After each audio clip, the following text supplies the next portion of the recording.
ayaw mo kaluya kung gagmay kay mo og views nga naman ha. Dili ang views karon ang basihan ni Meta, no?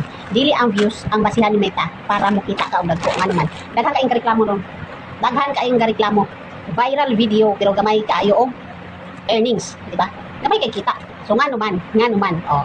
Depende sa content guys, amot lang og kamura or ako ra ba ang nakamatikod ani, di ba? Depende sa content. Kung ang imong content wala na siya nag-encourage og kaayuhan. Bitaw.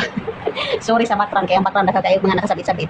So, ang imong content wala na siya nag-encourage og kaayuhan, bisag mag-viral pa. Timan igid ninyo magpagmatikod jud mo sa inyong mga content, no? Bisag mag-viral pa na. Hinay kaayo og kita, di ba? Million views. Pila ra may kita na. Lupigan og kita sa mga picture post. Aw dili pod no. Di ba? Napoy daghan ako pod og kita usahay ang kanang 1 million views. Pero man gani no. Once imong content, di ba, viral siya, daghang views. Pero wala nag-encourage og kaayuhan. Hinay jud kay kita. So amot lang pod no, ako ra ba ang nakamatikod ani or basin kamo pod. Diba na try pod ninyo, i-try ninyo pag content mo kanang dili maayo, nag-encourage og dili maayo or nag-encourage sa maayo. Diba mag-content mo ana sa duha. Dili wala siya encourage og kaayuhan o nag-encourage siya sa kaayuhan. Ang kaning wala ga-encourage og kaayuhan, mag-viral siya, daghang views, daghang engagement.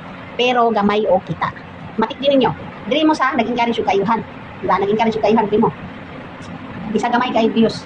Bisa gamay views, bisa gamay engagement, naa jud siya kita. Matik din ninyo, try ninyo sa inyong mga insider. Try ninyo, tanawan ninyo ang mga post ninyo nga ga-encourage mo og kaayuhan o ga-encourage mo og di maayo. Makita ninyo as insight ninyo dra.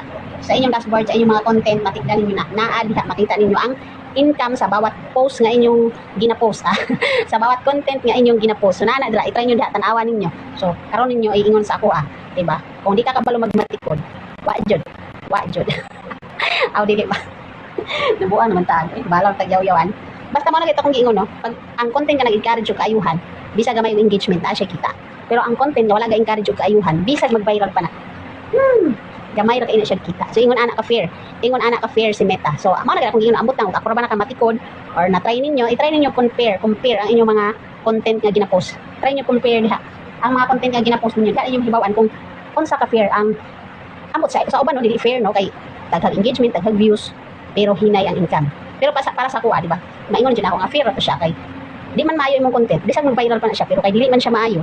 So okay ra kay na, no? Kung dili jud siya i-boost ni ka or tagaan og dako nga kita. Pero ang katong nag-content nga kaayuhan about sa kaayuhan sa tanan, gamay man engagement, gamay man siyang views, pero naa siya kita, dako siya kita dito sa imuhang content nga wala ga encourage kaayuhan. Ay, ambot lang, bahala na mo dra. Bahala na mo dra, kamo na po'y matikod na. Sa ako rin, pero may magmatikod.